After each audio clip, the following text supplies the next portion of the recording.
Salut tout le monde, aujourd'hui on se retrouve pour faire, pas un débrief comme d'habitude, mais faire une petite vidéo sur le retour de Laporta à la tête du Barça. Et bon, bah je suis très content, bien évidemment j'ai voté pour lui aux élections de hier, voilà.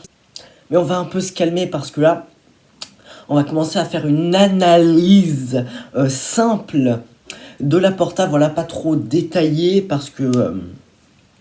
il y a d'autres youtubeurs qui parlent mieux de ça que moi. Du coup, je vais parler d'abord de ce que j'en pense de ça. Alors, ça me paraît être le meilleur choix possible parmi les 3 présidents qui étaient proposés, qui s'étaient proposés pour être le président du Barça. Je pense que c'est le meilleur choix et je vais aussi vous expliquer pourquoi. Alors, la première et la meilleure raison, je pense, c'est que lui, comme on le sait, c'est Laporta qui a lancé toutes les pépites du Barça qui sont maintenant des grandes stars internationales ou qui l'ont été. Du coup, c'est la première raison, voilà. Du coup, maintenant, on a Ansu, on a Moriba, on a Pedri, on a Mingueza. Voilà, vous voyez ce que je veux dire? On a Araujo aussi. On a plein de joueurs qui peuvent être lancés par Laporta, voilà, qui est un président qui n'est pas là pour l'argent, qui n'est pas là pour la monnaie, voilà. Et voilà. Deuxième raison, parce que je veux voir Messi prolonger au Barça et qu'il termine sa carrière ici, parce qu'après toute sa carrière au Barça, ce serait dommage qu'il finisse à Manchester City ou au PSG. Ce serait bien qu'il reste au Barça pendant encore 2, 3 ou même 4 ans, peut-être, on sait jamais.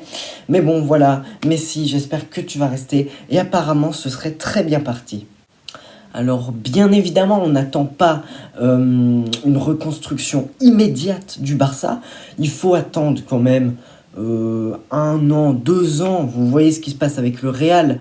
Ce que je veux dire par là, avec le Real, c'est que après le départ de Ronaldo, ça c'est en train de se reconstruire. Hein. Mais bon, l'année passée, ils ont gagné la Liga. Je sais même pas comment. Mais il faut encore du temps déjà pour le Real. Alors imaginez pour le Barça, ça va prendre quand même du temps, mais j'y crois. Le prochain match du Barça, comme vous le savez, c'est contre le PSG. Bon, match aller 4-1, le somme est un petit peu passé. Mais j'ai un mince espoir, vraiment, petit comme ça. Du coup, ça va être chaud, ça va être très chaud. Surtout que Mbappé, il a marqué un doublé ce week-end. Bon, c'est contre Brest, en Coupe de France, du coup, ouais, bon, c'est pas le même niveau.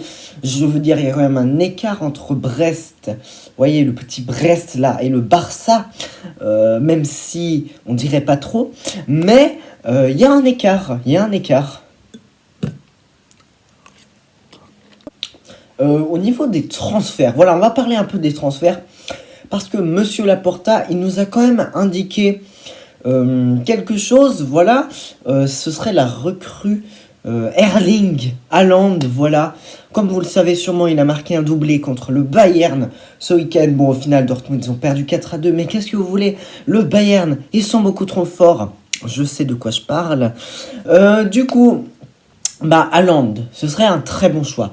Pour ma part, si je devais choisir entre Agüero, un joueur qui est tout le temps blessé en ce moment, qui a 33 ans. Bon, après, un joueur, quand même un buteur de ce niveau gratuit, c'est quand même une très bonne affaire. Vous voyez ce qui s'est passé avec Suarez. Même âge, même problème. Et c'est l'un des meilleurs buteurs de la Liga en ce moment.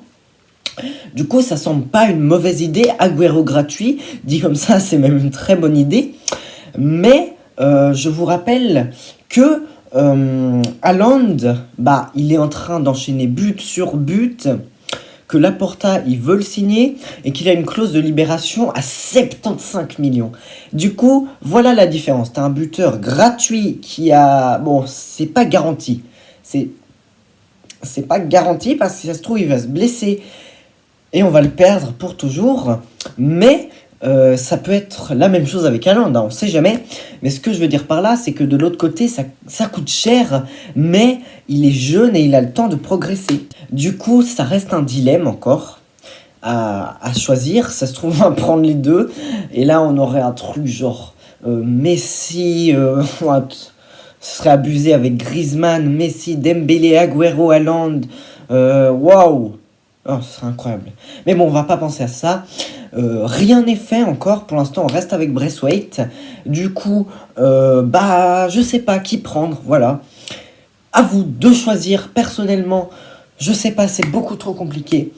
Du coup, Laporta choisit bien parce que on a besoin d'un grand numéro 9.